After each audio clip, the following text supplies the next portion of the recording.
Jai Hind, dear respected guests, it is my privilege to extend a warm welcome to you all. On the behalf of Samrat Ashok Subharti School of Buddhist Studies, Swami Vivekanand Subharti University, for this guest lecture on leadership and its impact on social development. I would also like to take a moment to express our gratitude to the joint organizers of this guest lecture, faculty of AYUSH. Before we begin, let us seek the blessings of Lord Buddha.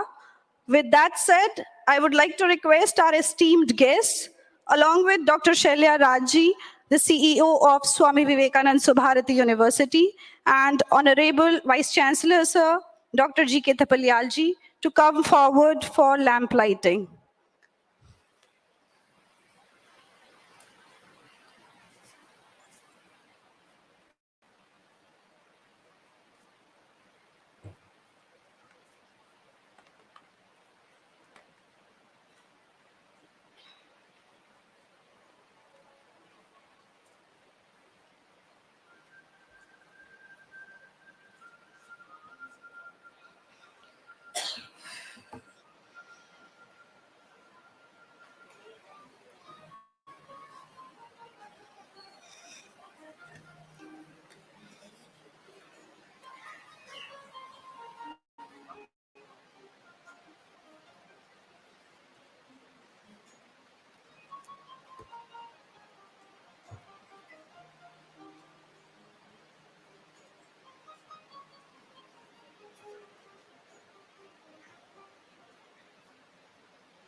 Thank you very much. I would like to request Bhante Dr. Chandrakirti ji to join us for Theravada chanting.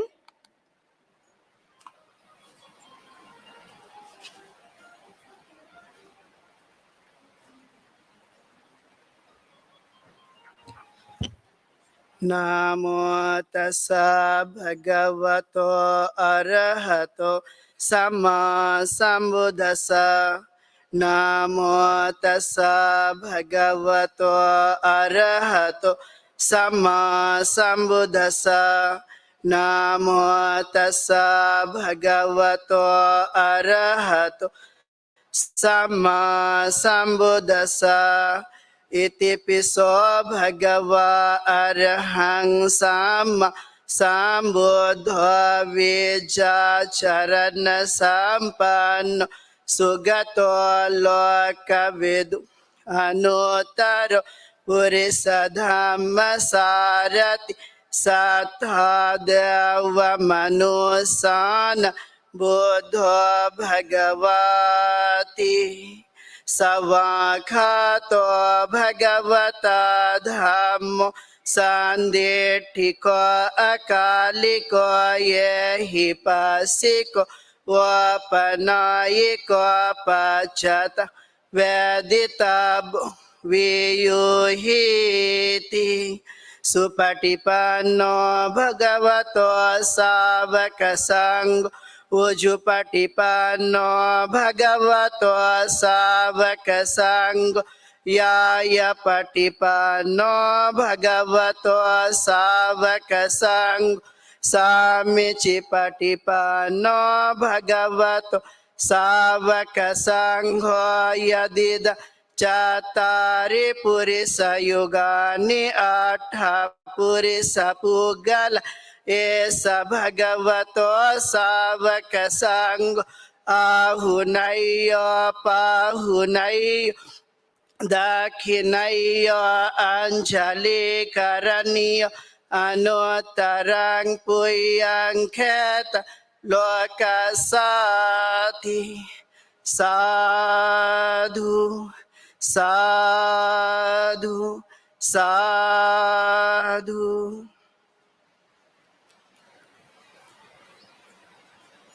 Thank you so much, Venerable. Now, I would like to request Venerable Thik Triduk for the Mahayana chanting. Venerable.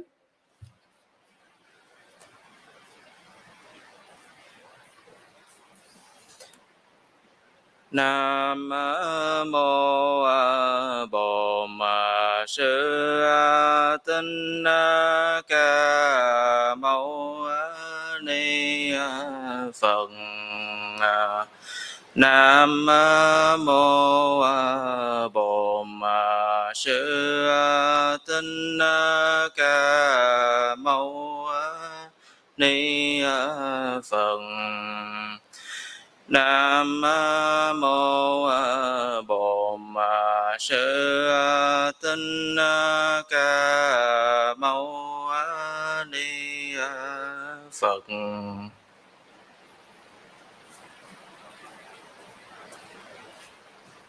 Thank you so much, Venerable.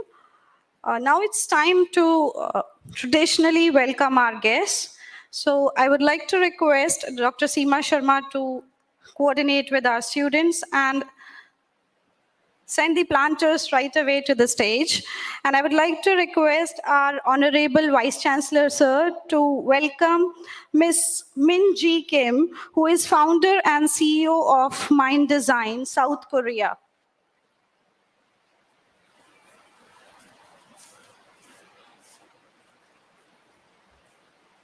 I would like to request Dr. Shailya Raji to offer the Angavastram to Ms. Kim Ji.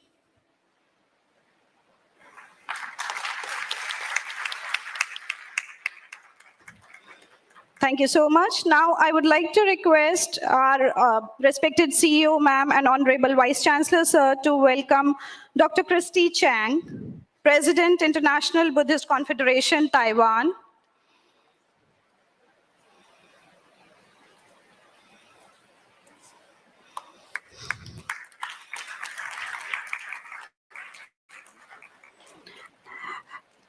Now, let's welcome Venerable Thik Tri Duc, who is a Vietnam International Research Institute and from Ho Chi Minh City, Vietnam.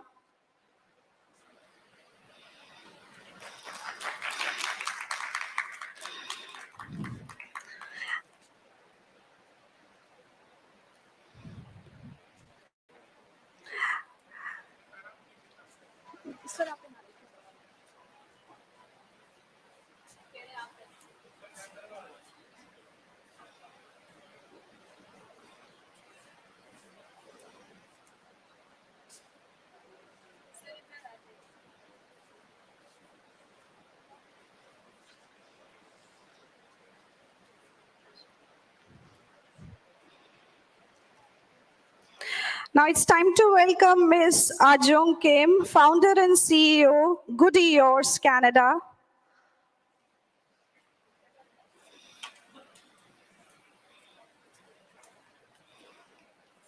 Can we have a round of applause for all our guests?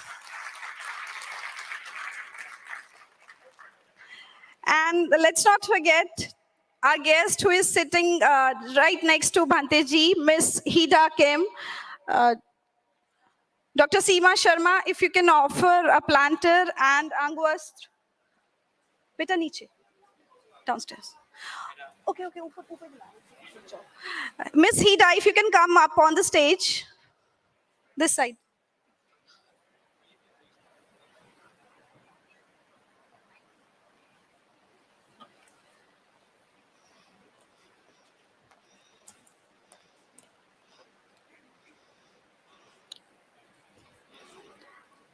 Ladies and gents, Ms. Hida from Mind Design.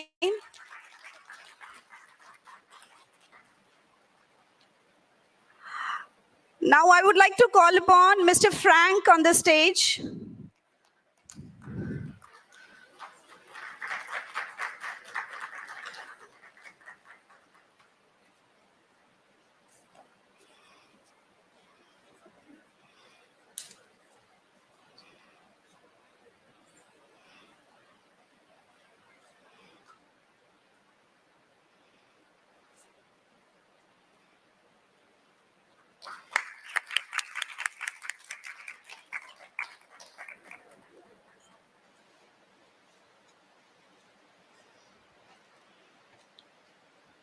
Thank you so much, Frank, for joining us.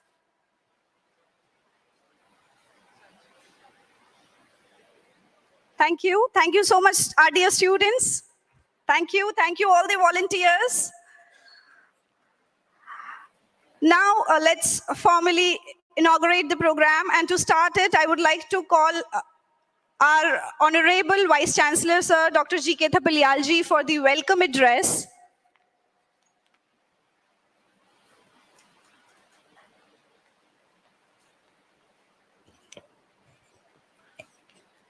Jai Hind, all invited guests from South Korea, Taiwan, Canada, and Vietnam, who are the part of Buddhist festival which was conducted in Delhi very recently. And I thank and I welcome all of them for having visited our university and agreed to deliver a guest lectures on topic the mindfulness, which is the requirement of the day. What is the mindfulness for the leadership? How the mindfulness helps in running the organization, running the country, and overall how the mindfulness will help to have a peaceful coexistent society. So once again, on behalf of Swami Vivekananda Subharti University, I extend a warm welcome to you all and wish you a very, very happy time in our campus, whatever time you are going to be with us. See, when we talk about the mindfulness, it means the mind is full.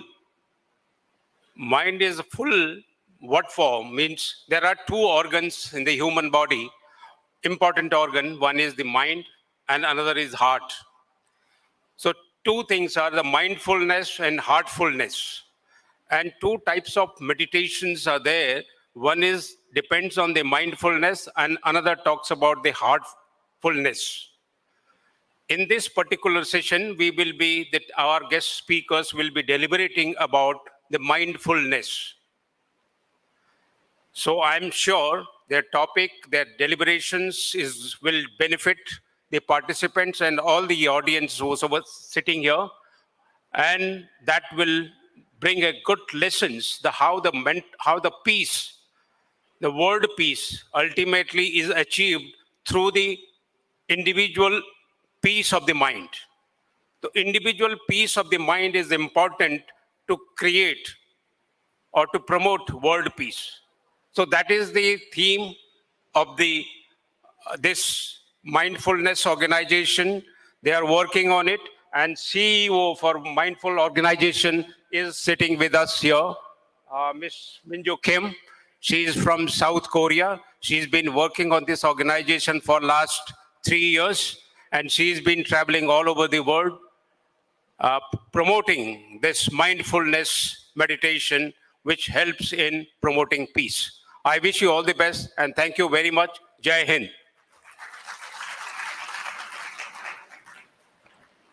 Thank you very much, sir. Now, it's time for inaugural address. And for the inaugural address, I would like to call upon respected Dr. Shailya Raj ma'am, CEO of Swami Vivekananda Subharati University.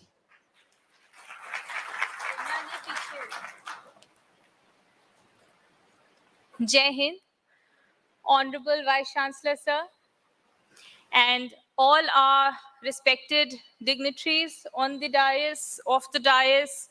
I heartily welcome all of you to our university. So before I start saying anything, I will firstly apologize to Dr. Hirohito because, so we have a pact between us. Whenever he tells me last minute that I have to speak on stage, he gives me a speech because I have told him that I cannot prepare anything if you tell me last minute that I have to speak. So he very dutifully gave me a long speech yesterday that I can speak that. But he was not the only one who gave me a last minute surprise. My children also decided to tell me last minute that they have a Hindi and a GK test today. So yesterday, instead of reading the speech, I was preparing for a Hindi test of class 4 and a GK test of class 1. So I did not read the speech, and I'm not going to speak anything what Dr. Hirohito said. So I truly, from the bottom of my heart, welcome all of you and thank Dr. Hirohito that he could make this day possible, that all of you today are together on the stage and will be speaking about a very, very important topic of mindfulness. I have myself experienced this at a very late stage because this is a very, very upcoming topic and everybody has been talking about it. I am very, very thankful to him that our students will be learning about it from all of you, because we have to realize that our mind is the most powerful organ of our body. And if we can control our thoughts and if we can control and direct it in a proper direction, that we can control our life and we can control our thoughts and we can achieve greater things in our life. So, sorry and a thank you to Dr. Hirohito. And I'm not speaking. He told me how to talk about leadership and something because I read a little bit of it. But I can tell you what is going to come in Hindi syllabus and in GK syllabus of St. Patrick's. So thank you for coming here today. Thank you for listening to me. And a very, very thank you for taking out so much of your time, traveling so far to come to our university. We've really worked hard on making this campus as beautiful as it is today. I hope you all enjoy your time here and don't face any difficulty. So very, very heartily welcome and enjoy. And I hope our students learn as much as they can from your learned experiences, which you will be sharing from your speeches and this conference. So that's it. Jai Hind. Have a wonderful day ahead.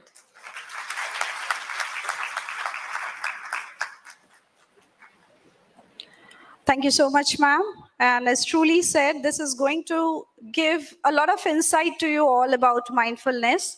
And to start with our first guest lecture today, I would like to call upon Ms. Ajong Kim, founder and CEO of Good Years Canada.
wait, let me change it.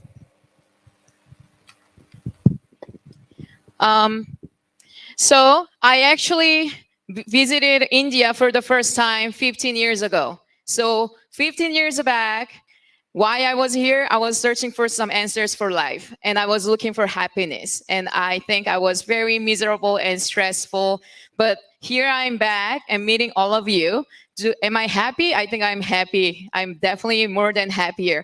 But my topic initially I prepared was mindful leadership and sustainable living. But I believe that that title is all about happiness. So I want to talk with you more about happiness and happy life, how to cultivate our happy life.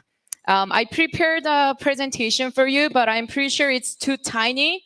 So don't get distracted by the presentation and tiny words. Maybe rather you can look at my beautiful face from Korea. So yes. Okay, just forget about the presentation, but I'll still utilize it. So I want to ask you guys, आप आपके खुशी है? आप खुशी है? Are you happy? Yes. For real, for being real. Are you happy? 1 to 5 scale. I want to ask you guys how much you're happy. 1, happy, 1 level. Okay, okay, you guys are working so hard. Okay. 2, level 2. Yes, right there. Okay. 3, level 3. Mm-hmm. Reasonable. Doctor, students, I think. Yeah, you're wearing stressful, wardrobe. 4. Okay, okay. And 5. I'm super duper heavy every moment. Every moment. Okay. Okay. I see on average we're pretty happy, and I see who never puts your hands up. What does that mean? Are you like a minus? Minus? Yeah? Okay, that's possible too. But mindfulness, I personally practice mindfulness over 15 years. So basically, ever since I left India, and I started practicing meditation. So now here I'm back, the full of rich abundance spiritual land here with other fellow leaders and all of you. What that means to me is I would say there are 3 significant ingredients in your happiness. 1, self-care. 2, leadership, which means ownership of your life. Third one is very important, but we tend to ignore it, which is community success. Why do I care about it? Because have you guys forgotten already from pandemic? It was traumatic, pretty much, right? Pandemic. What did you learn most about that issue? Enjoying the moment. Yes, thank you, lady. Beautiful woman there. Okay, what else? What else have you learned from pandemic? Sorry? Yes, uncertainty. Yes, yes. We have no idea what's going to happen, right? Did I hear you fine? Yes. Uncertainty, it's unexpectable. What does that mean? We have to live every moment. And also, we have to be aware of what's connected with us, right? Pandemic started from China, but what happened? Within a month, it spread it out throughout the world, right? So that's why my third ingredient is community success. Look at each other next to you, next to friends in the same classroom, maybe different department. Once one of you here got COVID, we all get affected, right? So that's what that means. Let's go back to the 1, self-care. How do you guys take care of yourself?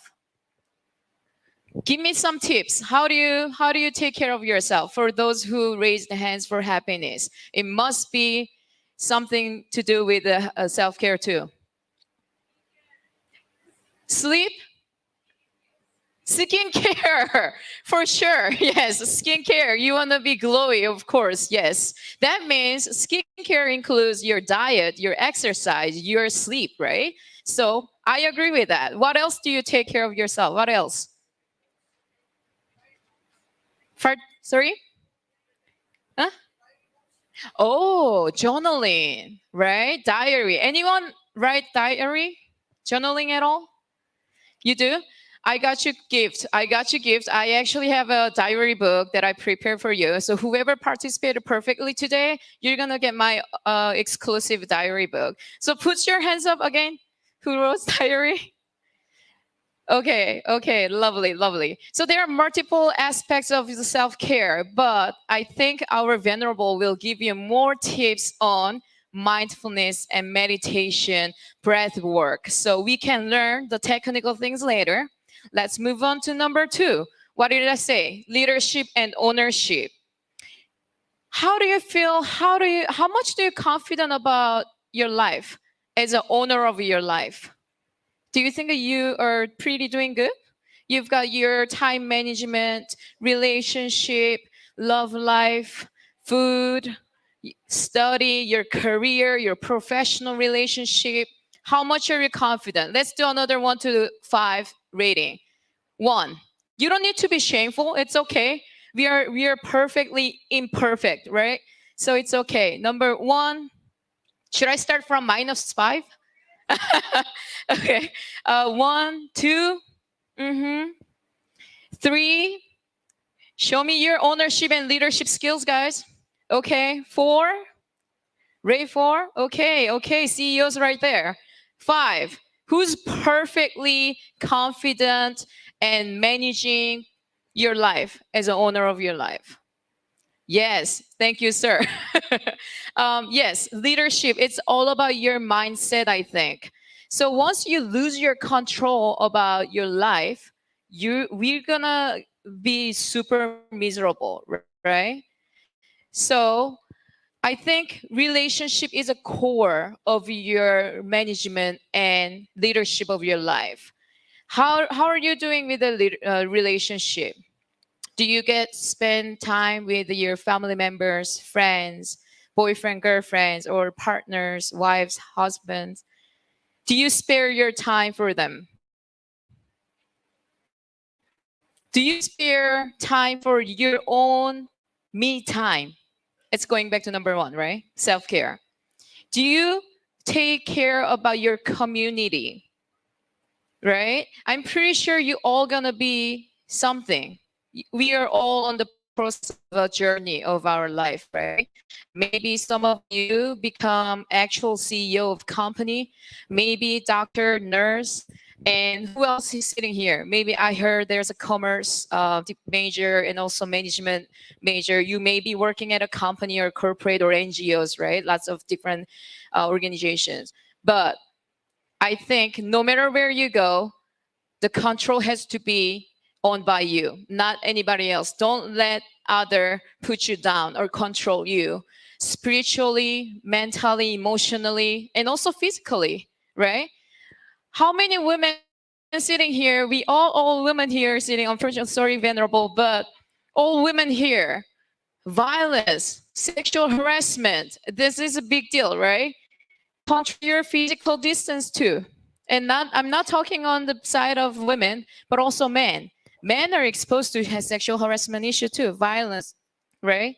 So leadership is not only about like typical leadership that we are talking about at a corporate scene, but I'm talking about the lifestyle management.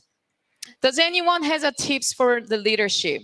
When do you feel that you have full control of your life? I know we have a significant time in your career path as well, right? You're going to be working for somebody else. You're going to be working for yourself. You're going to be working for the government. Who knows, right? And here, whoever participated in this room, I have another gift as well. So raise your hand. Share with us some tips to build up our leadership. Anyone?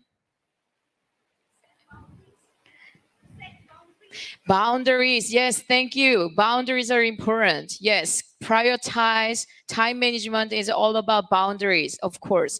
And here, I want to practice with you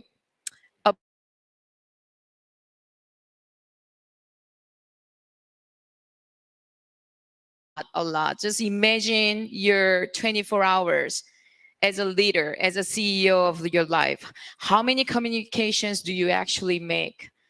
You have to listen, you have to speak a lot. But are we good at it? Are you a speaker, more of a talkative speaker, or are you a listener? Be judgmental about yourself, maybe. But here, let's practice about compassionate communication in order to build up your leadership skills. So, imagine we have inner flower. Everyone has a flower in us. Think about what color flower you have. What kind of a goodness in you? Are you open? Are you friendly? Are you welcoming? Are you kind? Are you happy? Think about your flower. And look at next to you, sitting next to you, your friends. Imagine flower in them. Think about flower in them. They must have other colors of shapes of different flowers in them. When you talk to them, when you listen to them, just picture the flower instead of negativity around you. Can we do that? Can we do that? Yes? Okay, think about your flower. What kind of flower do you have? I want to hear. Me, I have very openness. I can, if you throw me somewhere else around the world, I can be open friends with anyone. That's my flower. I have a very strong openness. What about yourself? What kind of flower do you have? Be confident, be the leader. Yes, sir. Yes. Yes, we are connected. He said he has exactly same flower. Okay. Who else?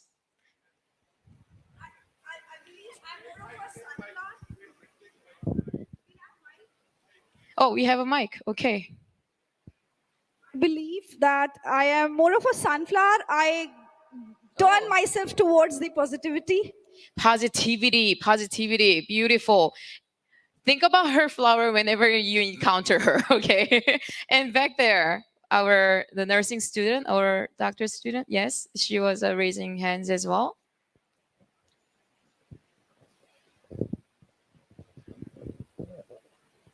I think I'm. If the mic doesn't work, just yell at me. I'll hear your voice. I'm more of a tulip. Tulip. Why do you say tulip? Are you passionate? Ooh, yes, right there, women entrepreneurs. So she says she's got strong passion in her. So see, everyone has a different color, but different shapes of flower in you, right? Okay, here's my tip. Going back to compassionate communication as a leader, as a woman, as a man, no matter what types of hat you wear, start with a flower, like especially when you initiate hard communication, like you want to leave the job, right? Or you want to break up with your boyfriend, you want to end some kind of contract, and you've been stressed out from this kind of relationship, and you have to talk something about it. That hard communication, you can start with a flower. Come up with a flower image and start with a flower. Hey, I think you are a very positive person. I really appreciate your positivity.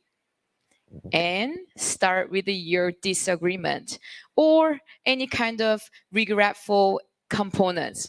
By the way, last week I had to miss your wedding. I'm so sorry. I was busy with my family issues, blah, blah, blah. I apologize. You know how the conversation goes? The hard communication has to start watering the flower, watering your flower first, and even talk to yourself, watering your flower in you. Hey, AJ, you're such a strong, open person. That's okay. You failed out other business. That's okay. We can do it again. We can do it. We can start again. But you actually did wrong. You actually did something wrong. You start the communication with yourself. But remember, you have to water your flowers first. Any questions so far out there? Good? Or you guys are falling asleep already? No? Okay. I flew to meet you from South Korea and Canada. I've been traveling the entire month, and I'm so joyful to share this moment with you. Okay. We're gonna sum up a little bit, but before I sum up, I'll tell you about my another communication. So, working in this kind of agency, Mind Design, we have to talk a lot. We have to lead a lot of different multitude level of communication as well. Not only to ourselves, to our employees, our partners, communities, government, but most importantly, we are communicating with the different timelines as well. What that means, we develop traditional cultural assets and resources to the modern society. You see how diverse this communication can go, right? So I want to introduce our next guest, who is my great friend for a long time, who's been working together, supporting each other's life. Her name is Minji Kim from South Korea. Yes, and she's gonna share with you how she communicate, how she take her leadership in South Korea and develop our cultural assets in South Korea as well. Thanks for listening to my short speech, and I was very delighted to share our knowledge and experiences as well. Thank you all.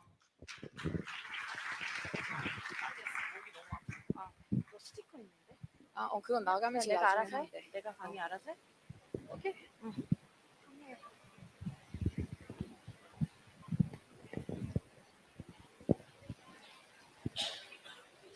네. 안녕하세요. 안녕하세요. Can you speak Korean? Listening? Yes.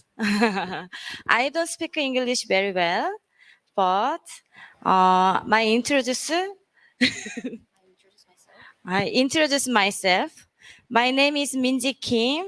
I'm CEO of Mind Design. Yeah. Nice to meet you. 만나서 반갑습니다. 그리고 앞으로는 한국말로 제가 여러분들께 강연을 하게 될 거예요. From now on, I'm gonna speak in Korean. 저는 마인드 디자인이라는 이름을 가지고 있는데, 이거는 그 디자인 회사는 아니에요. Although my company name is Mind Design, but it's not design company. 그럼 어떤 회사일까요? Then what do we do? Any guess? 저희가 선물을 준비해 왔습니다. 저희 마인드 디자인에서 저희 마인드 디자인에서 만든 여러분들이 잘 알고 있는 부처님 팔상도에 대한 스티커를 가지고 왔어요. So I brought a gift from Korea that's made by my company, Mind Design. It's a little sticker. 예. 대답을 잘하는 사람한테 드릴 예정이에요. Yeah, if you answer well, then I will gift it to you. 해봐 한번 들어주세요. 네, 첫 번째 질문. 저희는 어떤 회사일까요? Question 1. 네가 나눠줘요. No. What kind of company are we? What do we do? Any guess? 네, 없는 걸로. Okay, nobody. Next question then. 네, 우리는 마음이 문화를 디자인하고 문화는 마음을 디자인하는 회사입니다. 일을 하는 회사입니다. We are the company working based on the motto, mind designs the culture and culture designs the mind. 그러면 문화와 마음이 어떤 관계인가를 설명을 하려고 해요. So I'd like to explain about the relationship between mind and culture first. 좀 전에 AJ가 강연을 했던 것처럼 우리 서로 커뮤니티 안에서 우리가 어떤 생각을 하는지, 어떤 그 마음을 갖는지는 가족 그리고 사회 구성원들에 따라서 달라집니다. Just like AJ already talked in our lecture, the way of communication between within the family and within the community differs. 그래서 우리는 한국 전통 문화를 가지고 사람들이 좀 더 건강하고 바르게 문화를 만들어 나갈 수 있도록 문화 사업을 이끌어 가고 있습니다. So we are doing this cultural business, pursuing the healthy mind for the people, taking up the Korean like traditional ideas and components. 우리 회사에서 가장 하고 있는 것 중에 하나는 한국의 아주 오래된 불교 문화를 사람들의 마인드풀 리더십, 마인드풀 그 문화로 만드는 거입니다.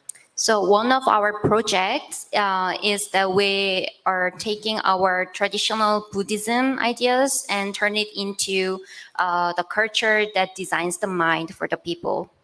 그리고 이렇게 한복을 그 전통이나 이런 거에 구애받지 않고 너무 편하게 입는 것들도 연구하고 있습니다.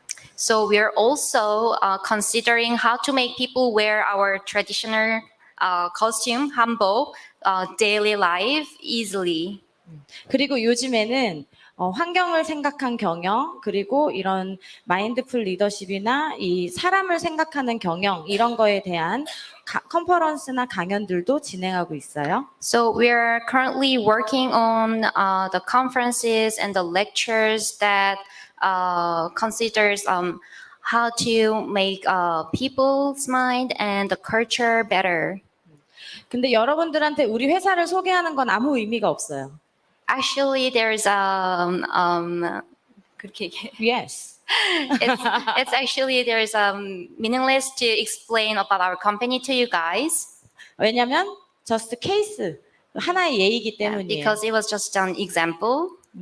제가 이곳에 와서 AJ와 함께 여러분들을 만나는 이유는 여러분들이 우리와 같은 일을 할 수 있기 때문입니다. The reason why I came here with AJ and seeing you guys today in this venue is we believe that you guys can do the same thing as what we are doing right now. 예, 아정과 저와 해다와 여기 있는 태경은 같이 수행하는 한국의 한 절에서 만났습니다. So the members from Mind Design, including CEO Minji and AJ and Heda sitting down there and Taekyung here, we all met from the temple while practicing. 우리는 함께 수행하면서 우리가 할 수 있는 그런 사회에 좋은 일을 소셜 임팩트를 만들어 보려고 모였습니다. So we gathered together to make a good impact, positive impact on the social in the society while practicing. 여기에서 우리가 어떤 일을 할 거냐 이런 거에 대해서 논의를 아주 길게 1년간 진행했어요. So we have been discussing over a year about what we can do for the better society in 아니, 그때 in Korea. Yes. Yes. 아정이는 마인드풀 리더십에 대한 강연과 그런 교육을 진행하고 있고 AJ is working on the mindful lectures and education. 우리 헤다킴은 정신 차려. 헤다킴은 아트 디렉터를 하면서 사람들과 문화로 예술로 소통할 수 있는 명상 문화를 만들어가고 있습니다. So Heda is our art director, and she's in charge of all the exhibitions and all those art fairs, which is where we can communicate with the people and spreading the goodness. 네. 여기에 있는 여러분들이 저는 사회를 그리고 인도 문화를 점점 더 발전시킬 수 있는 희망이라고 생각해요. I strongly believe that all of you here sitting in this hall right now is the hope for India to make the Indian society better. 근데 그렇게 되려면 그냥 단지 여러분들이 그냥 뭐 돈을 벌고 싶거나 뭐 이렇게 그러니까 성장으로서만 가면 절대 행복하지 않아요. So to make a good impact on the society, you can't just focus on the money or the capitalism perspectives. 함께 가는 것이 중요하고 함께 가기 위해서는 자기의 마음을 어떻게 경영하는지 그리고 이 마음이 만드는 사업들이 어떤 사회에 영향을 끼치는지를 늘 생각하면서 진행해야 됩니다. So to make a good impact, you have to focus on managing your mind first, and then how to work together and work together with the community, with everybody moving forward. 우리는 이렇게 넷이 모여서 엄청 열심히 일도 하지만 엄청 열심히 놀기도 하고 그리고 엄청 많은 이야기들을 해요. 우리의 꿈에 대해서. So the four members, when we gather, we work so hard. We work our ass off, and we party hard, and we also discuss hard about how to do the better things. 그렇게 놀면서 이야기하는 와중에 우리가 해야 되는 일의 포인트를 늘 찾아서 그거를 반드시 한 명은 먼저 추진을 합니다. So while just having a good time and hanging out, we get to this one point to actually execute the good things in the society, and then one of us is always working on that. 여러분 옆에 있는 친구들 아니에요? 물어봐. Are you guys all friends sitting beside each other? Yes, yes, 예. 근데 나의 꿈에 대해서, 내 비전에 대해서 옆에 친구한테 이야기한 적 있어요? Have you guys ever talked to your friends about your visions and your dreams? Yes. 그럼 아까 아정이가 얘기한 나의 꽃에 대해서 서로 이야기한 적 있어요? Then have you guys ever talked about your flowers, like AJ mentioned, to each other? Yes? 그런 이야기들까지 할 수 있는 꿈을 가진 사람들끼리 모여서 그런 이야기까지 나누면 반드시 공통점이 생기는 친구들이 있어요. So when you're like talking to each other and discussing about your flowers, letting each other know about your flowers, then you might find some common stuffs between.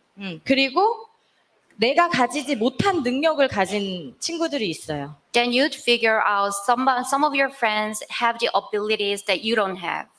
그 친구들이랑 함께 하는 것이 너무 중요합니다. So it is really important to work with and be together with those friends that who has the ability that you don't have.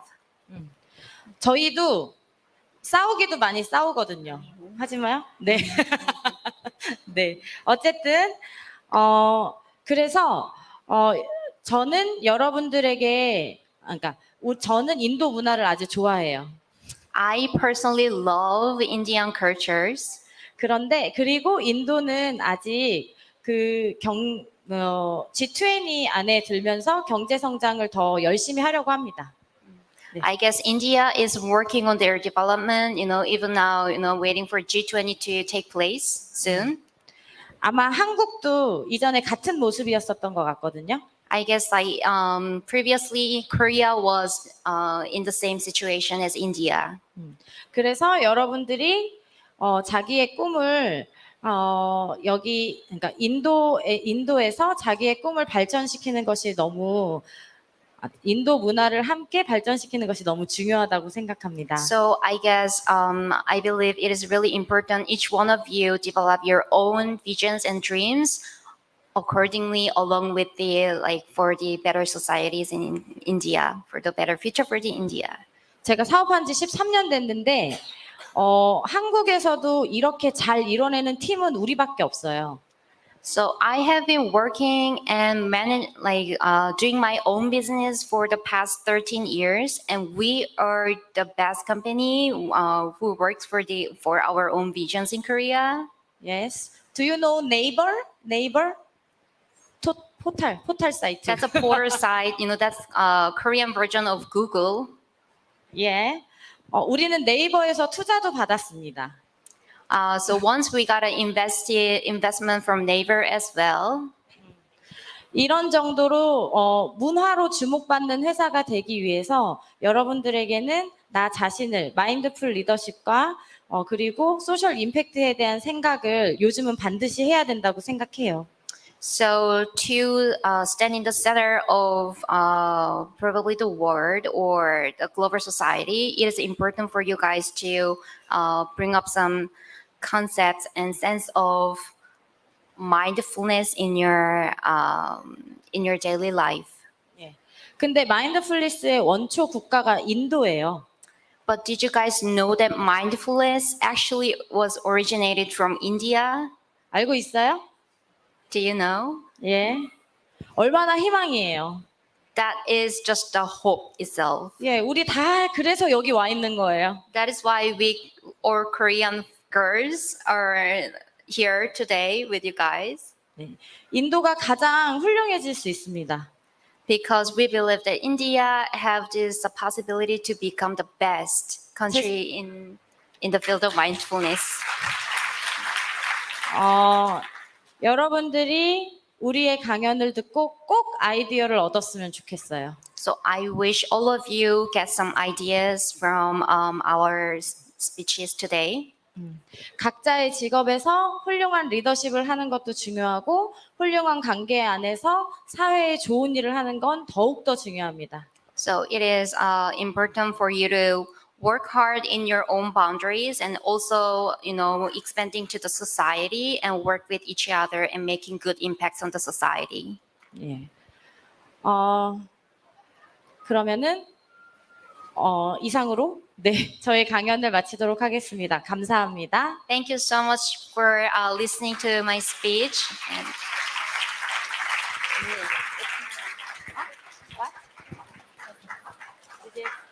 감사합니다.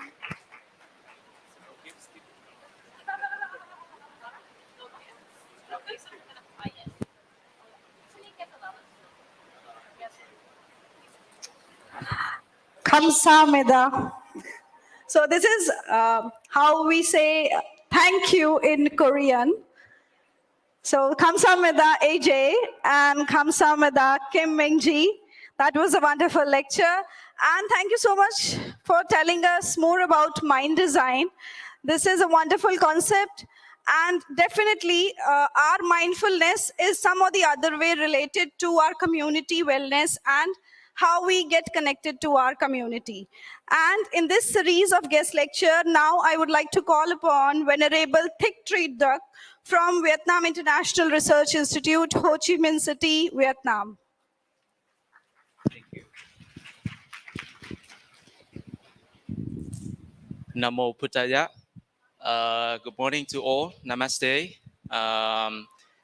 First of all, I would like to say thanks to the CEO of the university, Honorable Vice Chancellor, and especially Dr. Hirohito for inviting me here to have the opportunity to share with you guys today. It's sort of like a last-minute plan. I wasn't informed about this until the last minute, and I thought this is like a great opportunity for me to spread the practice that I think it's very beneficial to all of us. Okay, so can I ask? It seems like people are falling asleep now, at the moment. So how many of us here who meditate or even try to meditate once? Anyone here try to meditate? Okay, perfect. That's a fair number of people who meditate. And how many of us here really pay attention, like 100% attention to the speeches given by AJ and Min-Ju Kim? Is there anyone who's confident? Raise your hands if you're 100% fully, paying attention to the speeches. 1, 2, 3, 4, 5. Okay, that's more than 10. That's good, but not good enough because I was hoping to see sorry, I missed the stage once. Okay, so that's not good enough because, all of the girls flew all the way from South Korea to India. And to pay respect to them, we were supposed to pay 100% attention to their speeches.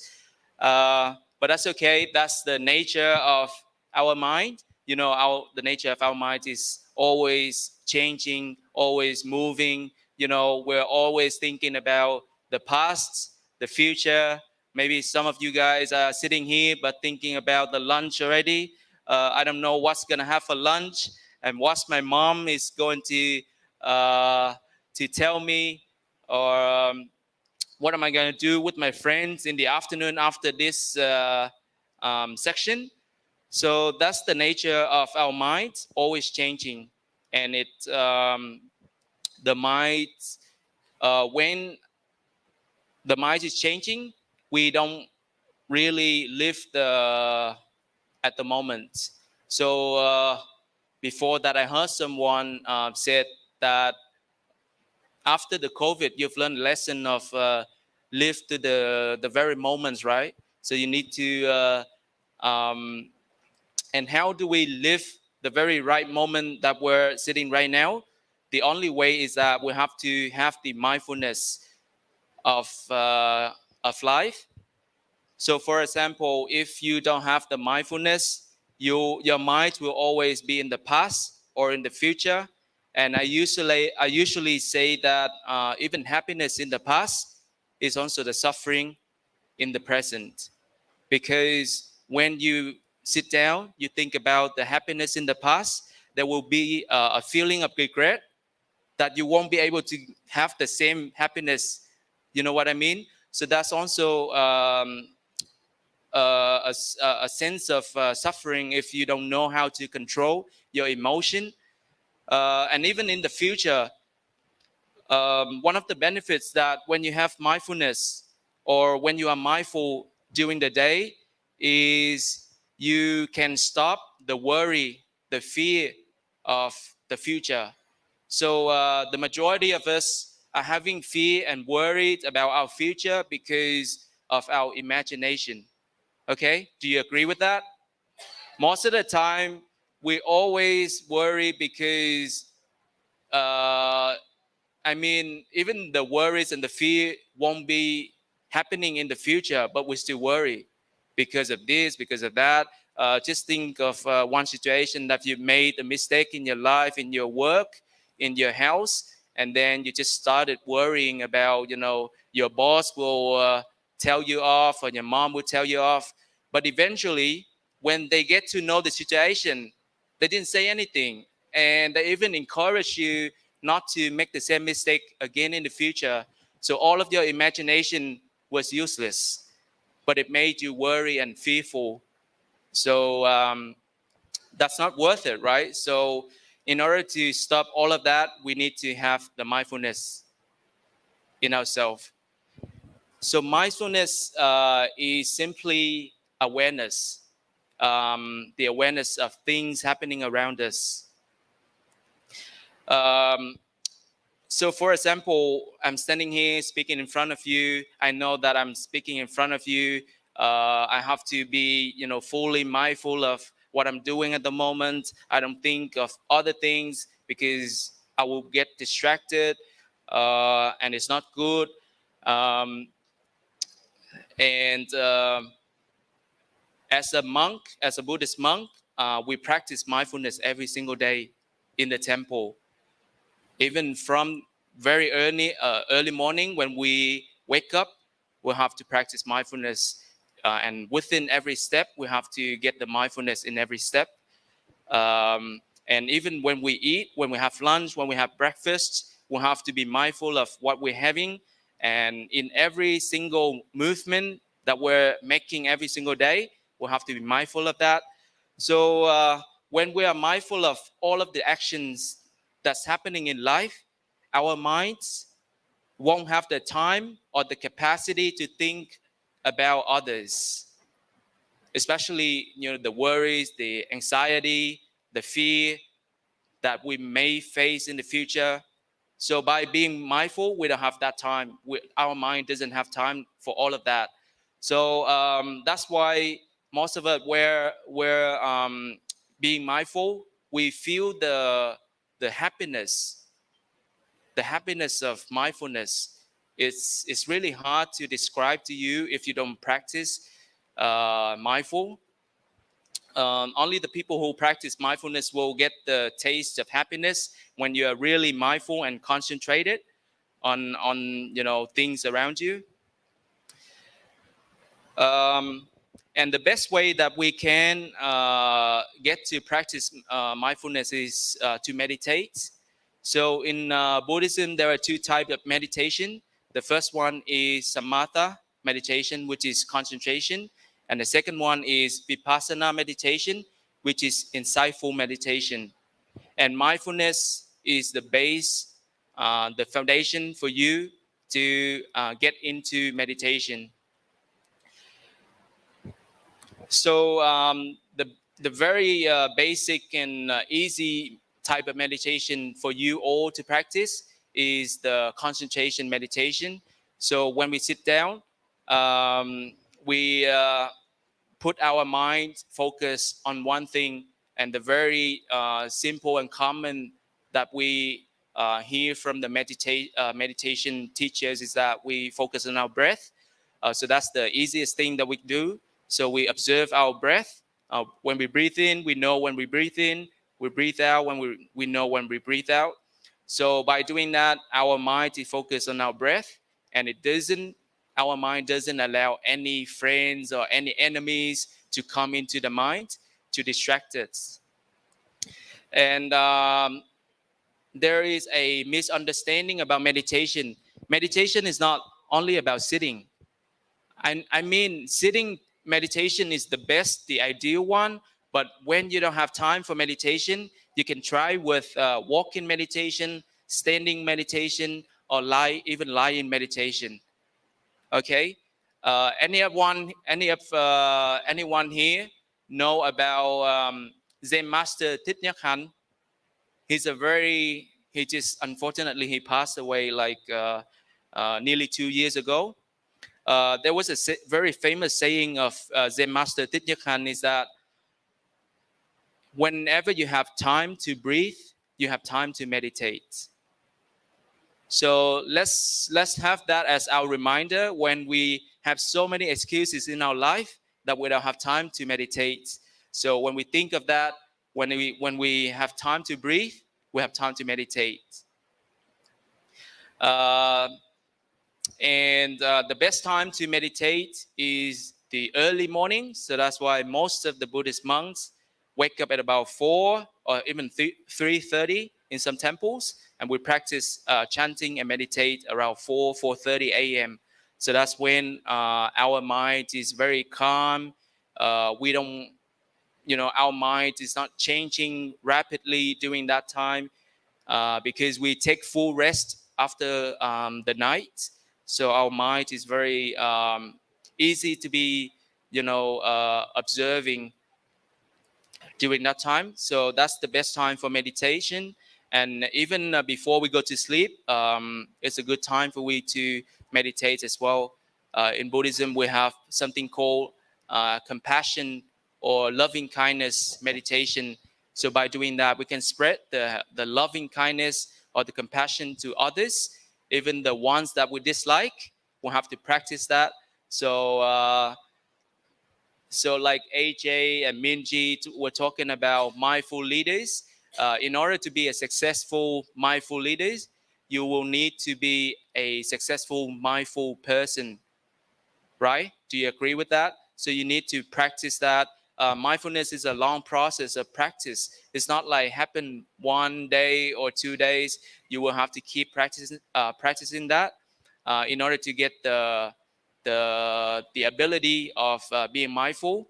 And once you have the ability of that, you will be a very successful mindful leader. You know how to take care of your staff, your colleagues, and you will get the sense of compassion and loving kindness towards others. So by doing that, you will be very successful in managing your company or your staff. So that's all that I've got to say for now. I hope that you get something out of it, especially nowadays after COVID. Many people are trying to come back to our inner self in order to find the peace. And in order to have the inner peace, the only way that we can is to meditate, or through meditation we will find inner peace in ourselves. And I hope you guys will start, meditate from today, at least a minimum of 5 minutes every single day. And then once we get that master, we'll increase the time and the level of meditation. And we, hands together to spread the message of meditation, loving kindness, compassion, so that we can live in a wonderful world, and the world of happiness and peace. Thank you very much for your listening. Thank you. Thank you, Venerable. इसकी आवाज बढ़ा दो भाई. Come on, Venerable. Thank you so much, Venerable. Now I would like to call upon Dr. Christy Chang. She is President, International Buddhist Confederation. Should be delivering her lecture. And later, I would also like to request Dr. Christy Chang to sum up this session and make all the formalities done to give us the closing remarks as well. Dr. Christy Chang.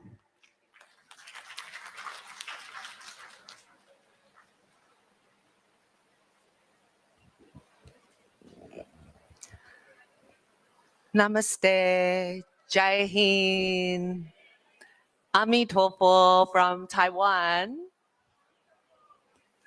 All right, time for some music, perhaps? But see whether you can get the wording of my music, okay? Homage to our Buddhas, praise Tathagata. Practice giving, confess all wrongs,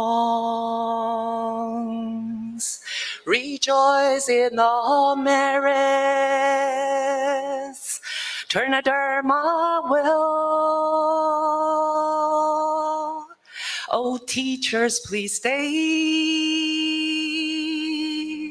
so we learn on the way. Be one with all, share all merits, moment to moment, year after year. Namo Amidabha.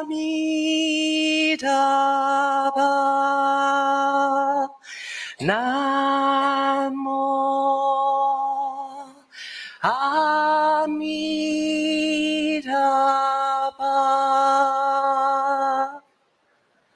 Amida.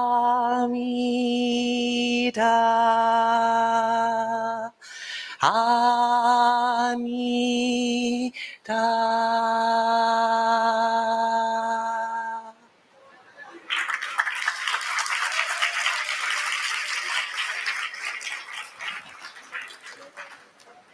Are you awakened now? Okay, and you know what Amida means? Infinite light. So Amitabha basically means infinite light and life. And that's mindfulness. That's happiness. Okay? Well, I do have a PowerPoint, which is already the third one I have worked on for this lecture here today.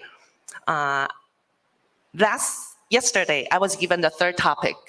Speaking of changes, speaking of impermanence, like our beautiful CEO was saying, right? All this like last minute, thanks to our Dr. Hirohito. This is the real doctor master of last minute. But he's like a magician. He works everything out beautifully. Thank you. Everyone, please give Dr. Hirohito a big round of applause. So wonderful to be here, to be with all of you. Like our chancellor was saying, this is not just about mindfulness. This is about heartfulness, right? I'm here with you with all my heart. And I will forget about my PowerPoint because it's too small to see anyway. And I'll just be completely present, giving to all of you my heart. Okay? That will be my task for this session. And I'm also in charge of trying to sum up a little bit, right? But in any case, I'll try my best Mindful leadership, that is the theme of our gathering today. So it's got two keywords. Mindfulness, that is a very popular word. Very, very much, right? Everybody knows about it, including my American university students. Before the pandemic, actually, I was in the field of study abroad for 20 years. That's how I made a living, okay? For the international Buddhist community, I've been a volunteer. So for that study abroad, I took in university students from some 300 member universities all over the United States. And I have colleagues working in over 40 countries, but I'm in charge of the program in Taiwan. And these days, all the American students came to Taiwan because, before the pandemic, right? My office is closed. I'm jobless now. That's why I started singing. Okay, I didn't give you that explanation yet. So because of the pandemic, this so-called study abroad field suffered the most. And our office was like gone. And what do? I just remain mindful, heartful. And so a pop music composer, he's been looking for a Buddhist voice to sing. So he approached me, asking me, can you sing the songs I have composed? I say, why not? So the one that I just sang is actually the 10 vows, the 10 aspirations of Bodhisattva Samantabhadra. You must have come across him. He's the one on this elephant representing actions, mindful actions, okay? So Bodhisattva Samantabhadra is a very important figure in Mahayana Buddhism, all right? So I started, going to the recording studio. I try to start, practicing singing. Just staying mindful and heartful, doing whatever, trying my best for whatever that came to my way. So that would be my personal practice to share with you. But in any case, back to mindfulness. Just now I mentioned my American students all arrived in Taiwan asking me, 老师, teacher, or Christy, director, where is the place I can learn about mindfulness, about meditation? It's so important, even, for our headquarters, this nonprofit, non-government organization that does this international educational exchange.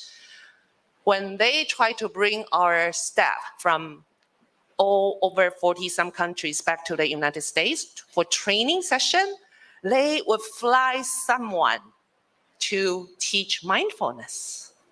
So that's how popular it is, okay? So mindfulness is like venerable Thich Tree just said. It's about moment to moment, like I sang in the lyrics, moment to moment, right? You have to stay in the present moment. And it's not just about sitting. Sitting is just a starting point, like Venerable was also trying to emphasize. It's in everything you do, everything you say, okay? And right now, are you being mindful? What is going on here? Something is happening. All right. Are we doing okay in terms of time, Dr. Hiro? We have time still? Okay. All right. So in any case, this mindfulness really is very personal. And this is something very useful. It has been kind of extracted from this very rich Buddhist tradition, the try not to be religious. So anyone in any spiritual tradition, any religious tradition can embrace it and make use of it for their daily life, right? So that's number one, the first keyword, mindfulness. A second keyword is leadership. Well, I think I'm standing here because I'm I'm perceived as a so-called leader, right? As introduced, I'm one of the 8 joint presidents for International Buddhist Confederation, IBC, for which there is this Global Buddhist Summit that took place just 2 days ago. We completed a summit, global summit, and I also moderated the very first panel there on the Buddha Dhamma and world peace. And you know what? All my 4 speakers were speaking on mindfulness. That really is the basis for world peace, okay? And in terms of leadership, I'm not thinking so much in terms of like how I'm here as a so-called leader. I'm very much agreeing with AJ Kim, leading to what? Well, it's about happiness, isn't it? At the end of the day, it's all about happiness. Individually, family, society, or the world, right? When I was the president of Sakyadhita, which means Daughters of the Buddha, International Association of Buddhist Women, I was also the president for 1 term. And my favorite conference themes, we run conferences every 2 years.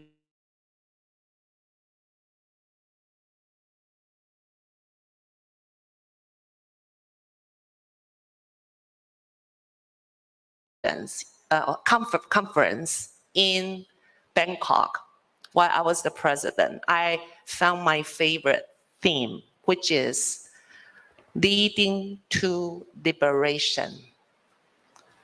Leading to liberation. Okay? What are leaders for? Leader is more for your personal life, leading your personal life, right? And leading, where is the goal? What is the purpose of leading? Leading to liberation. You want to be free of suffering. So again, that's happy.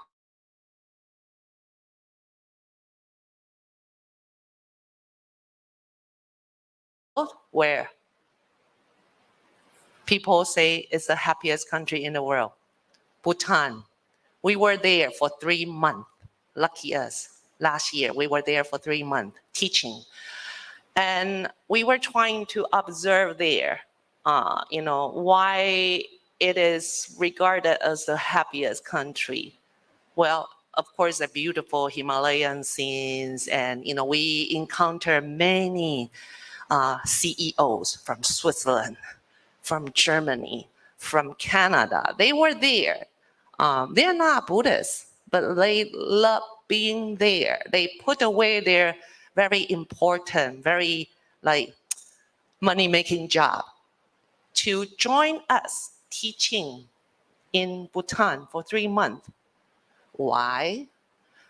Because they said they enjoy the vibration, the peaceful, the serene vibration, the energy. But think of it.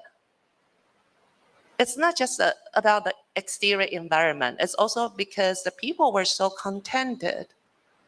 They don't complain. It was amazing. We were taken by a car to do something, to apply for the job permit or something, I think. And the car, when we were done, we came back to the parking lots. A lot of cars were blocked by one particular car, including, our cars were really inside, right? So we couldn't go anywhere. And just as my husband was about to say, why isn't anyone doing something? We found nobody was complaining. Nobody was shouting. And we asked our driver, is there someone who has gone to find a driver, to take care of the car? The driver said, oh, he will come. Well, probably people will find it unbelievable in Korea, for example, and in Taiwan, people would have started to shout, scream, or, they would have tried very hard. They would be so anxious.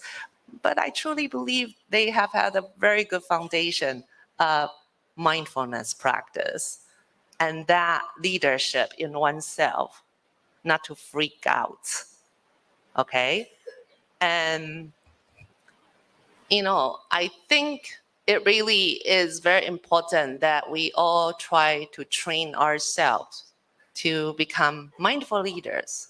The more we have, the more hope we have for world peace. And I truly believe that, the Buddha's teachings have so much to offer. If only we are able to look into that for the teaching's sake. Don't think too much about religion for now. It's very profound, but at least give yourself a chance to look deeper. Okay?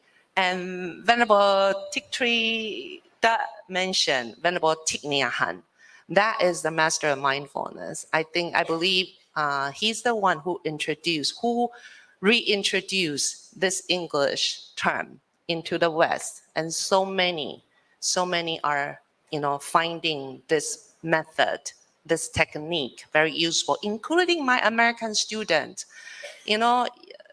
I was very surprised to receive a Facebook message one morning.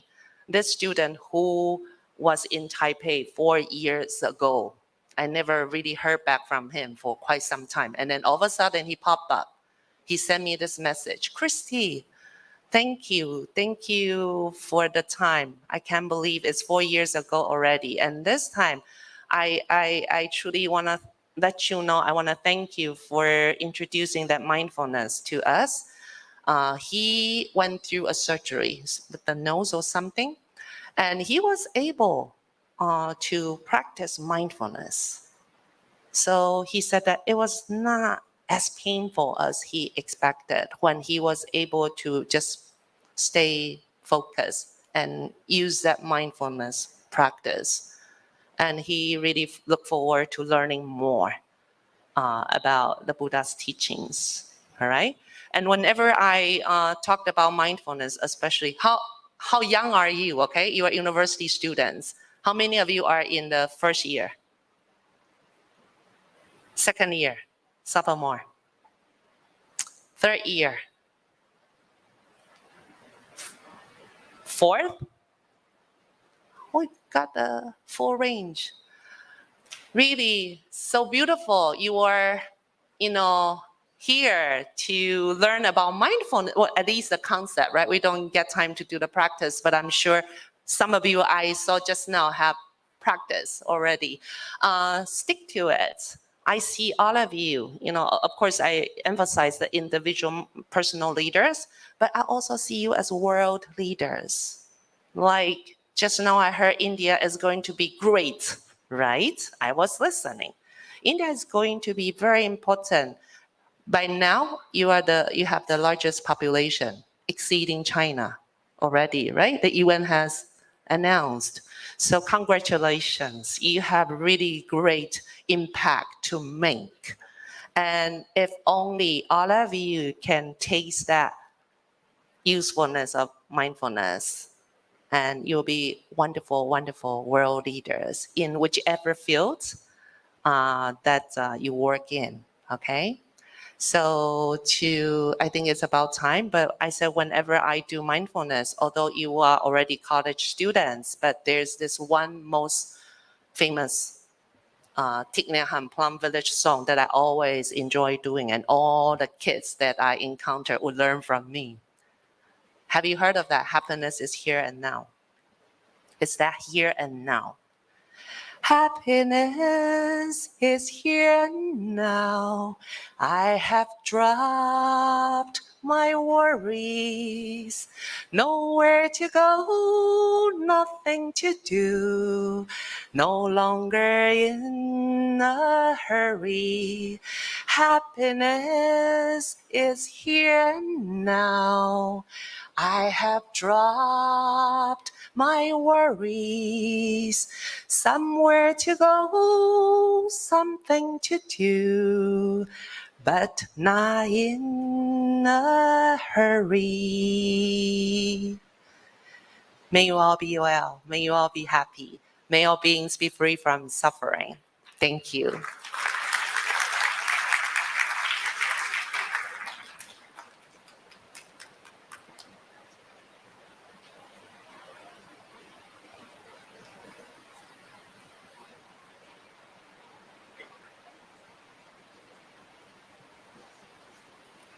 Thank you so much, Dr. Chang. Now I would like to request Dr. Hirohito to thank our guest speakers of the day, and most importantly, our guest of our country.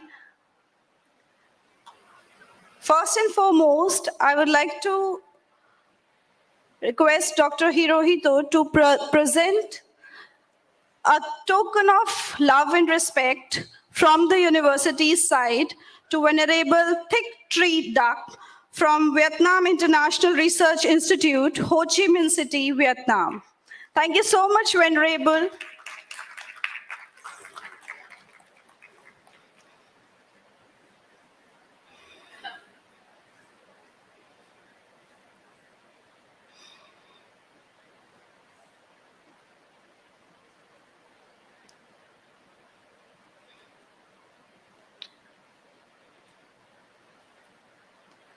Next, I would like to call upon Dr. Christy Chang, President, International Buddhist Confederation, Taiwan.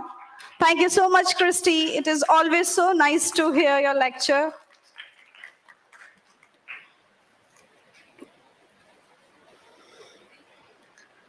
Next, I would like to call upon Ms. Kim Ming Ji, founder and CEO, Mind Design.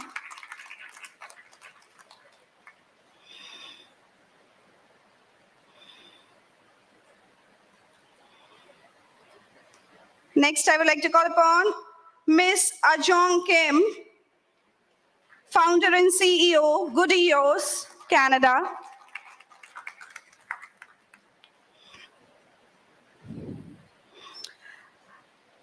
Ms. Hida Kim, please, if you can join us on the stage.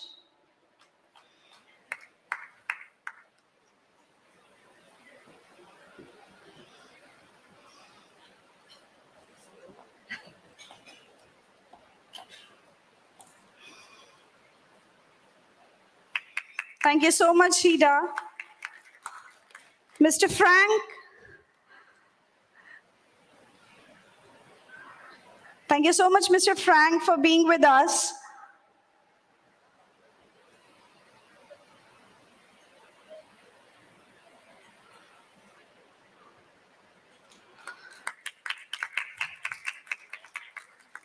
Miss Aram Kim.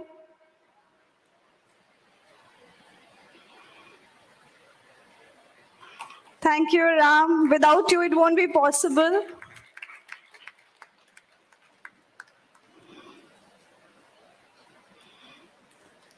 Thank you, our dear student volunteer. Now I would like to request Dr. Hirohito to formally close this session and give vote of thanks. Thank you, Pallavi. जय हिंद. क्या बोला नहीं जा रहा किसी से? जय हिंद. जय हिंद. वंदे. वंदे. और जोर से. जय हिंद. वंदे. Very good. So before I start my vote of thanks, I would like to ask all students, faculties, if they have any questions to our speakers, they can ask. Okay. So we already have one question. Praveen. Where is Praveen? Give mic to Dr. Praveen.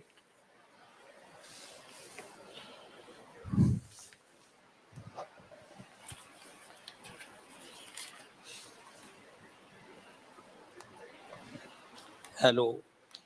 Thank you for your informative lecture. Just a very small thing I'd like to ask, that what is the mechanism of mindfulness in your school? As we know that mindfulness originated from India, so Buddha taught us to keep concentration on the respiration and not react towards a sensation. So the same mechanism in your school, or is it something different?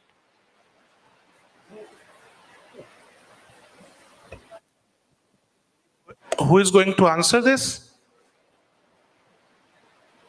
Christy?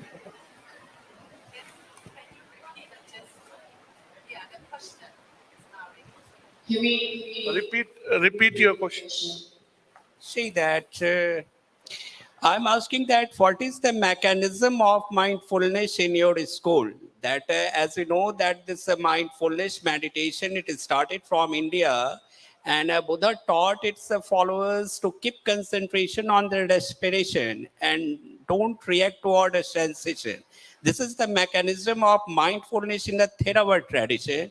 Is it something the same in your tradition, or is it something different from it? I will pass this answer to the venerable. I think you're the right person to answer.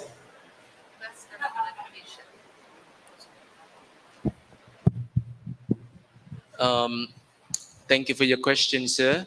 I'm not sure if I understand your question right, but mindfulness meditation in Mahayana tradition, as most of the Vietnamese Buddhist monks are following, I think is similar to Theravada tradition as well. So, as I mentioned earlier, there are two types of meditation: samatha and vipassana. And even though there are two main types in Vietnam, there's still one type of meditation that we are hugely influenced by the Chinese Buddhism.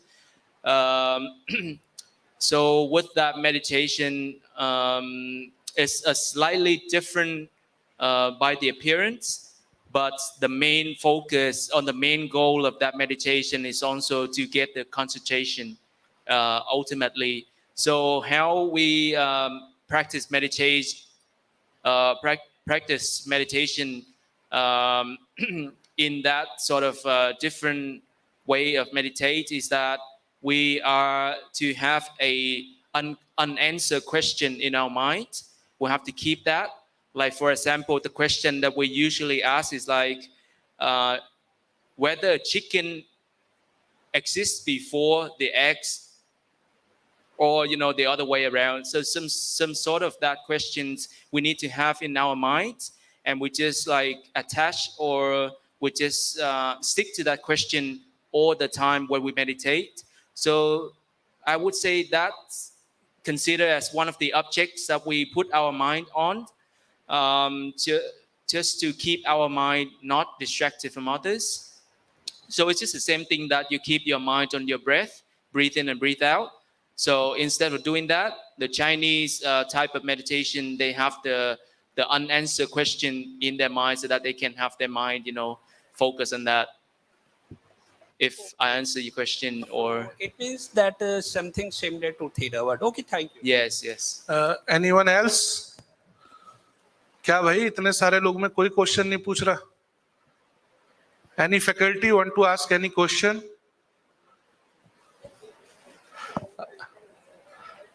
Any student? That's it. So my question is for Kim Ming Ji and AJ.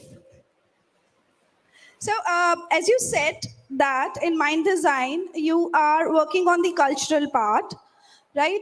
So what do you see?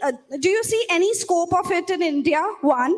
The second thing is that we are also seeing that a lot of you can say mental sickness or stress is developing in the youth in India, because we have the maximum population as youth, which is working in IT sector and different other sectors, which is pretty stressful. So how can they cope with this certain kind of stress that is creating a lot of hustle in their daily relationships with their managers, with their family, and with everybody, like the person who are around them? So is there any tips and tricks that you want to give away? Sorry, can we double check the first question? The first question.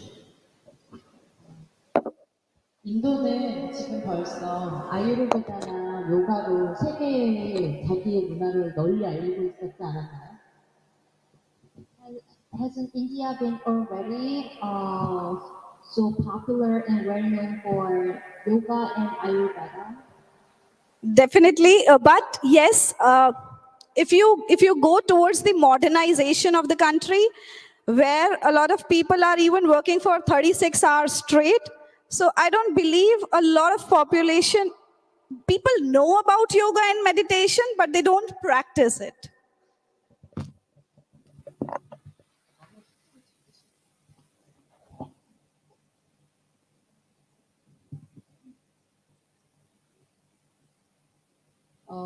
I think Rinji wants to emphasize on your ownness, you know. So every culture has a different root and ingredients and resources naturally developed.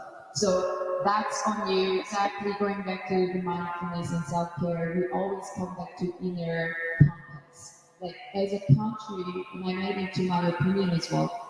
Going back to your own history and assets and resources and utilize it. And I know it sounds very vague and broad because it's not easy at all. It's going to take centuries and years.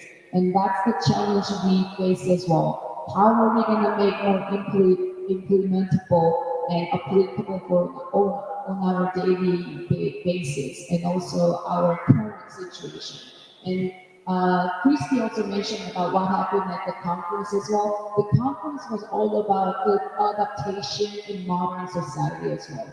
So we do have a strong root of tradition, and the first question was related to tradition to current situation as well, I think. So practice and finding our way is all on us, I think. We have to go back to history and just track the essence of it and implement to what we have, what we live in this society. So if that answer to the second question, modern society has a different level of stress, right? So you asked us the tips. I think our common answer would be mindfulness, but mindfulness, Venerable already explained what it means. It's focusing on breath. But I can share one tip that I use on a daily basis, which is the 4-7-8 breath work. You guys hold 4 seconds of breath, hold it for 7 seconds, breathe out for 8 seconds. So no matter where you are, no matter what kind of situation you're in, do this 4-7-8 breath work before you speak out, before you act on something, before you work. This is like a small tip that can utilize mindfulness and breath work on a daily basis. If I may add, I think you already yes, please. you already mentioned the keyword practice. It's just a matter of practice, right? Mindfulness is nothing new. It's been there, and it comes from India, like Professor was saying, right? But you just have to start it.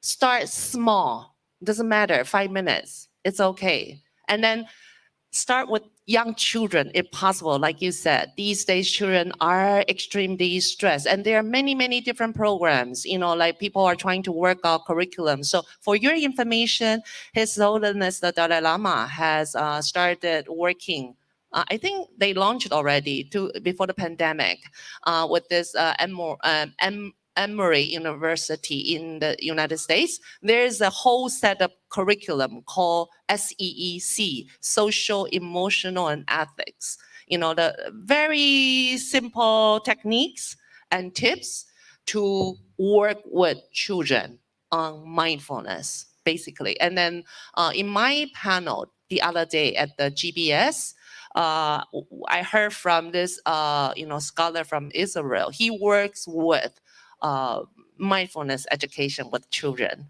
Many very great programs are coming up too. So watch out for those and see whether it can bring them and then put them into practice. That's all I can share for now. Thank you.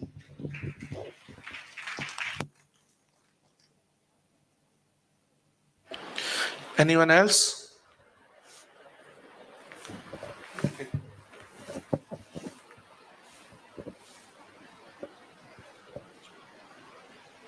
You can come up. Come up.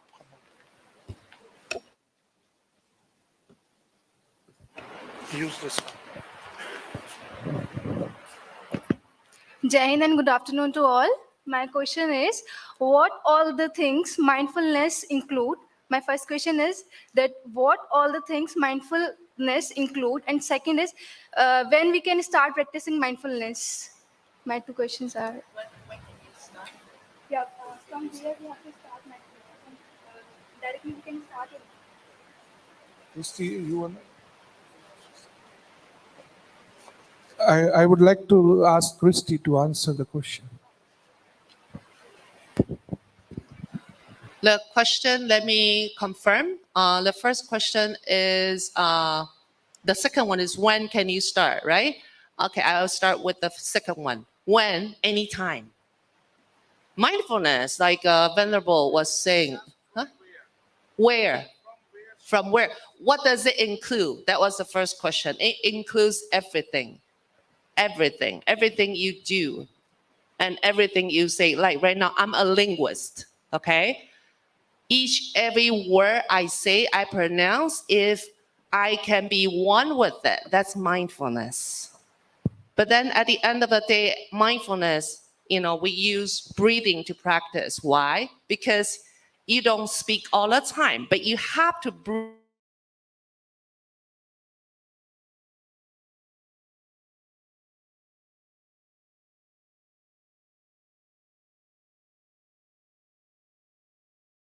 You can only breathe now.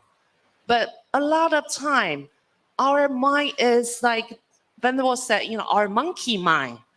Like monkeys jumping here and where, and then when we are here, you're probably thinking, oh, what time is my date with my girlfriend or my boyfriend? What am I going to, when do I get to prepare for my exam? Or, oh, someone told me something, blah, blah, blah, right? You have all these things in your mind, but these are just like clouds passing by. Okay, if you are here, be here. So that's why I say happiness is here and now. If only you can bring yourself, you can collect yourself back to the here and now through awareness on your breathing.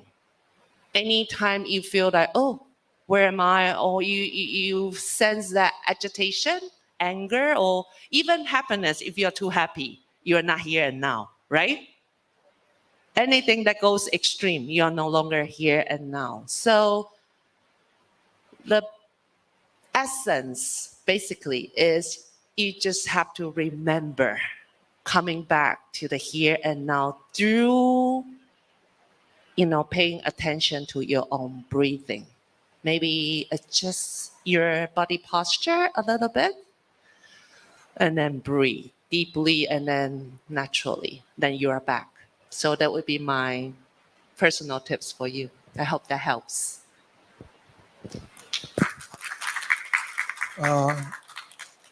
There was a boy also who was, come up.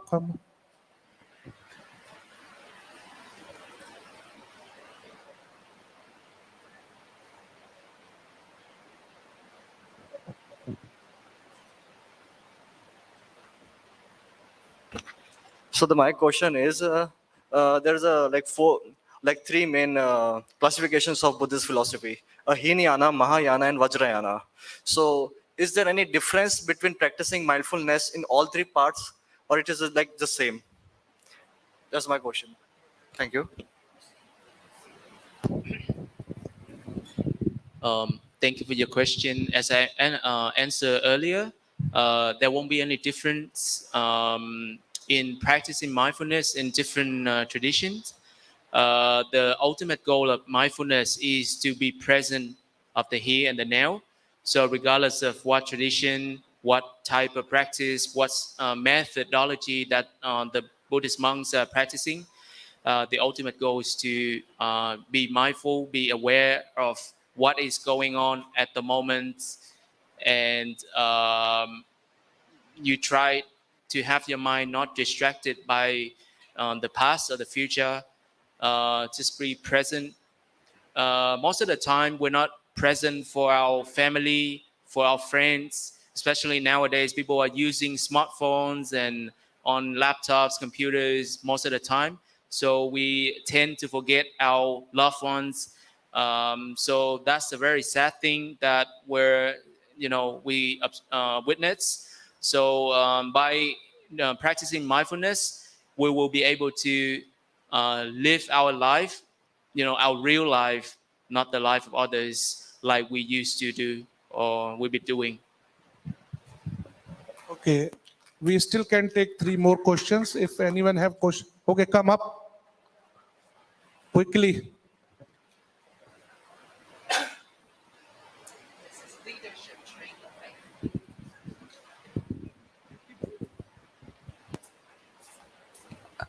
Jai Hind to all of you.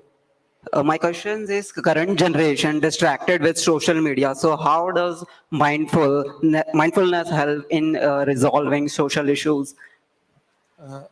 Okay, Minji, can you reply to this question? Or AJ, who is going to reply? Well, I think your question is how we could resolve issues on social media through mindfulness. Yeah, Yes, distraction now from social media. Distraction of social media. Yeah. yes, current generation using a lot of social media. So whether it is useful or not, they don't aware about that. So, but they are using regularly without understanding the meaning.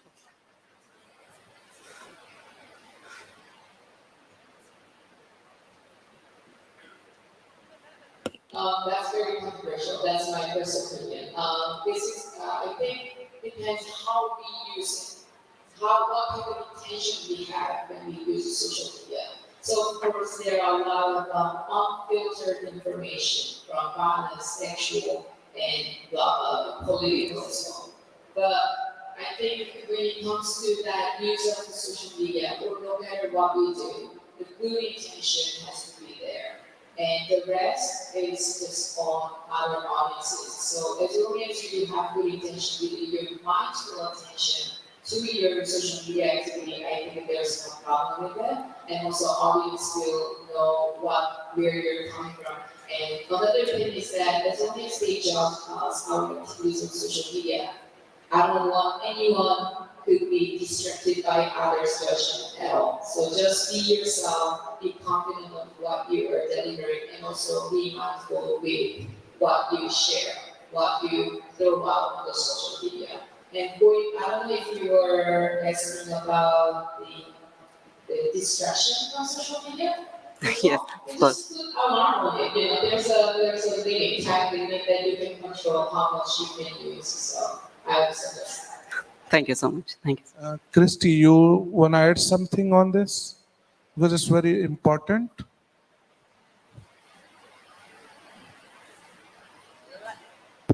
Like everything else, right? Social media is what we have. It's a tool. We have all these tools. And mindfulness is exactly what you need in applying these tools to make them useful rather than harmful for you. That's all. So mindfulness really is a very powerful technique that you can use anywhere, anytime, if you remember to use it. Minji, you want to add something to this? And how about Venerable, you want to add something? I just want to add that one of the benefits of mindfulness in this is that whenever you're mindful, you will be able to control the number of hours you're using and also the content that you're going to share. So that's why mindfulness is very important in our life. When we are mindful of what we're doing, we know which is appropriate or which is inappropriate, and we know what to do in a right manner. And especially for Buddhist monks like me, I also use social media, but I only share, Buddhist teachings or what's good about, what the good contribution to the society, rather than just posting my personal lifestyle or, things like that. So as a Buddhist monk, we also need to be mindful about, what to share and how much we can share, because back in the Buddha's time, there was no social media, so we didn't have any precepts or anything related to that. So we have to teach ourselves about that. Thank you. Okay. Anyone else? Anyone else? Okay, come quickly. Okay.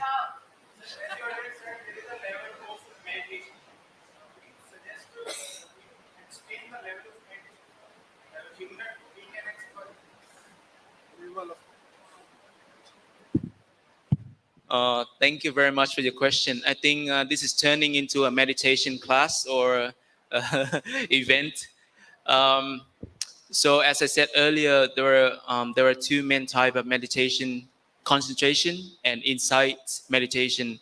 But in order to get the concentration, you will have the level of mindfulness first, and then concentration will arise. Um, so step by step, you will have to go from mindfulness to concentration, and then you move to insight meditation. Insight meditation is quite high level. You will need to master the other two first in order to go to insight meditation. So in Buddhist meditation, insight meditation, we observe. There are four things that we observe. The first one is our body, and the second thing is our feelings, and the third one is our mind, and the fourth one is the phenomenon or the things around us. So when we master the concentration level of our mind, we will be then able to contemplate about our feelings, about our mind, how it works and how it's changing, second by second. And then we will be able to contemplate, observe the things around us. So by doing that, we will get the wisdom, the insight from the meditation, and we will have a better choices or decision in our life. So that's very helpful as well. But again, you will need to go step by step. You don't go straight to insight meditation. Otherwise, a lot of people in Vietnam, they go straight to insight meditation, and all of that are just imagination of themselves. They see the Buddhas, the Bodhisattvas, and they think that they already enlightened, but they're not. So that's very dangerous as well. So we need to go step by step. Anyone else? Last question. Shreya, I was expecting one question from you actually. But today you are so quiet.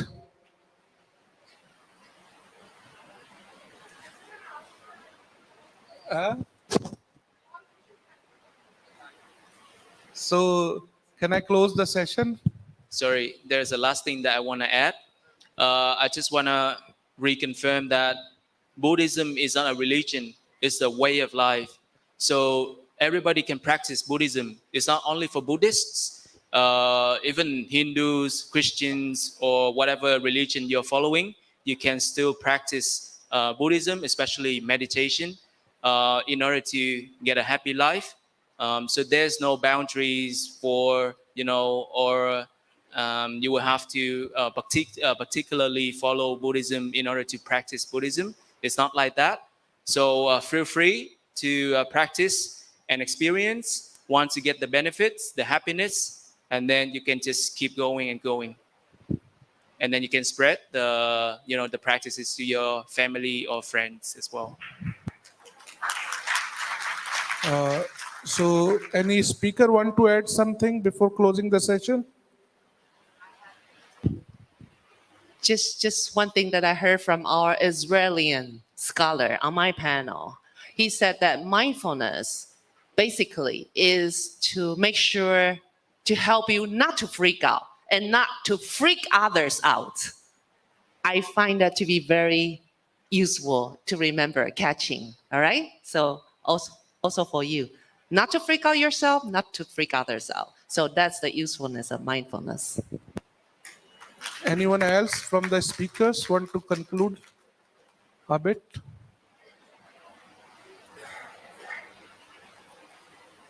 I think we discussed a lot of goodness here. So all I want to say is that I hope you have got at least one takeaway.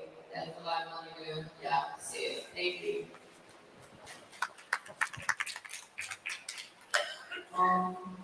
강의를 잘 들어주셔서 감사합니다. 저는 마인드풀니스가 되는 거 너무 중요하지만 그걸 가지고 어떤 사회에 영향력을 끼칠 수 있는 일까지 연결이 되느냐 그것도 매우 중요하다고 생각하니까 우리 좀 잘 연습하고 이번에 10번째 공연을 하고 앞으로는 좀 계속 잘 만났으면 좋겠습니다. Thank you so much for us being here. We really appreciate your presence here today. I believe that practicing mindfulness personally is really important. Furthermore, we have to extend it to the social impact. So we have to think about how to make a good, positive social impact using mindfulness. So I hope to see you guys hopefully next year or coming years again. Thank you so much. Thank you so much. So as we come to close of this enlightening session on mindful leadership and its impact on social development, I would like to take this opportunity to express our sincere gratitude to all those who have contributed to the success of this event. And I would like to thank all the students who joined today. We are immensely grateful to Most Venerable Thich Tri Duc, Governing Council member of Vietnam International Buddhist Research Institute, Ho Chi Minh City, Vietnam, Dr. Christy Cheng, President of the International Buddhist Confederation, Mrs. Minji Kim, Chief Executive Officer of Mind Design, Ms. Ajong Kim, Founder and Chief Executive Officer of Goodly Yours, Canada, Ms. Heda Kim, Executive Director of Mind Design, South Korea, and Ms. Aram Kim, Team Leader of Mind Design, South Korea, for gracing us with their invaluable insights and sharing their experiences with us.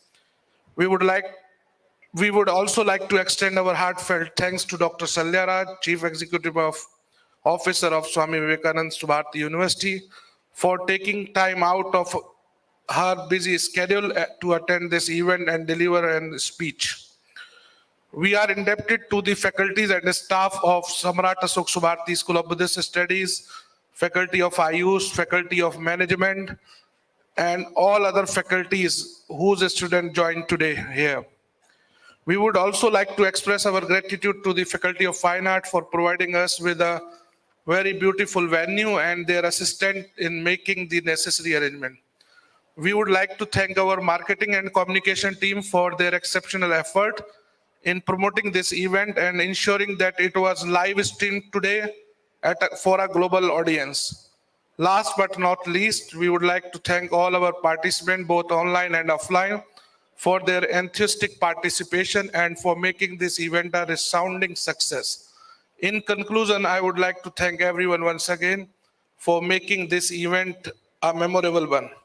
We hope that the insights and knowledge shared during this session will inspire us to become better mindful leaders and contribute to the social development of our communities. Thank you so much.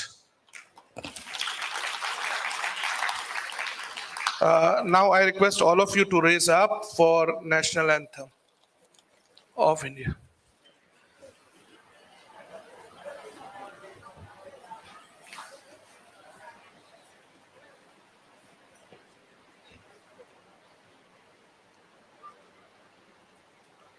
Jana Gana मन अधिनायक जय हे भारत भाग्य विधाता पंजाब सिंध गुजरात मराठा द्राविड़ उत्कल बंगा विंध्य हिमाचल यमुना गंगा उछल छलत तिरंगा तब शुभ नामे जागे तब शुभ आशीष मांगे गाए तब जय गाथा जन गण मंगल दाय जय हे भारत भाग्य विधाता जय हे जय हे जय हे जय जय जय जय हे जय हिंद जय हिंद जय हिंद वंदे वंदे वंदे। Okay, just wait. Bharat Mata की, भारत माता की। अच्छा, अब थोड़ा देर रुको, ग्रुप फोटो के लिए भी है। अब इतना देर रुके हो, थोड़ा देर और रुकिए। पहले फैकल्टीज ले लें, फिर बच्चे भी साथ में ज्वाइन करना ग्रुप फोटो, ठीक है? Thank you.